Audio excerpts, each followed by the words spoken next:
বিসমিল্লাহির রহমানির রহিম। আসসালামু আলাইকুম। এটা হলো শুটকি মাছের চচ্চড়ি। আর এই শুটকি মাছের চচ্চড়ি কী করে রান্না করলাম আপনাদের সাথে শেয়ার করব।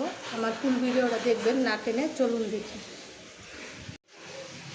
চলে আসলাম আবারও রান্নাঘরে। তো রান্নাঘরে আছে কি রান্না করবো, এখানে আমি গুঁড়া শুটকি আনিয়েছি, আস্তে আস্তে কিছুটা রসুন, আর এখানে কাঁচামরিচ, পেঁয়াজ, আদা রসুন বাটা, লবণ।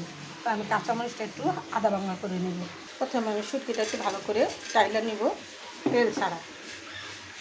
আর আমি সবসময় চুলার আঁচ কমিয়ে রান্না করি, আপনাদের সতর্কবাণী দিয়ে থাকি। সবসময় বলি চুলার আঁচ কমিয়ে রান্না করবেন, দুর্ঘটনা এড়িয়ে চলবেন, বেঁচে যাবে হাজার হাজার জীবন, বেঁচে যাবে লাখ লাখ টাকা। আমার এই সতর্কবাণী আপনারা মেনে চলবেন, চুলা থেকে একটু দূরে সরে রান্না করবেন। আপনারা, আমি নিজে সচেতন আর আমি আপনাদেরকে সচেতন করে দিলাম, আপনারা সচেতন হয়ে ইয়া করে রান্নাটা করবেন সতর্ক থেকে। তো আমি সবসময় চুলার আঁচ কমিয়ে রান্না করি, আপনাদের সতর্কবাণী দিয়ে থাকি। আমি একটু চুলাটা এখন বাড়িয়ে নেব। তেল ছাড়া শুটকি টানলে কিন্তু পুড়ে যায়, কিন্তু চুলাটা যদি আপনি একটু কমিয়ে নেন তাহলে আর পুড়বে না। তা আমার রান্নায় আমি অনেক কিছু আপনাদেরকে শেখানোর চেষ্টা করি, দেখায় দিই।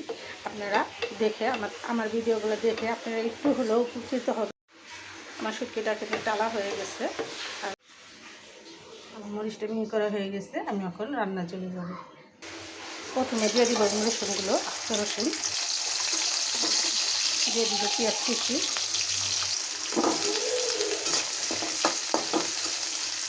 দিয়ে দেবো, থেতো করা কাঁচামরিচটা দিয়ে দিব, হলুদের ফাঁকি দিয়ে দিলাম, আদা রসুন বাটা দিয়ে দিলাম, স্বাদ মতো নুন।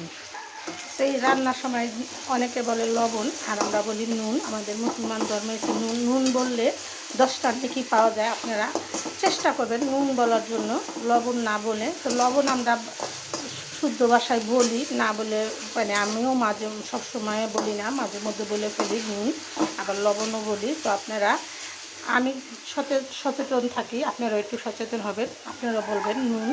তো আমি একটু পানি দিয়ে মশলাটা কষিয়ে নেব।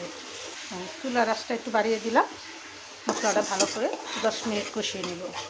মশলা যত সুন্দরভাবে কষিয়ে নেবেন রান্না এত সুন্দর হবে। তো আমার মশলাটা ভালো মতো কষা হয়ে গেছে, আমি এখন শুটকিগুলো দিয়ে দিব। তাই শুটকিটাতে আমি কী কী মশলা উপকরণগুলো দিলাম আপনাদের সাথে ফুল ভিডিওটা শেয়ার করলাম, না টেনে দিলাম। আর শুটকিগুলো আমি আগে শুকনা টাইলা নিচ্ছি, এখন দিয়ে দিলাম। কাঁচা শুটকিটা ধুতে গেলে শুটকির গ্রানটা নষ্ট হয়ে যায়, মাছটাও কাটা কাটা হয়ে যায়, তার জন্য আগে একটু টাইলা নেব।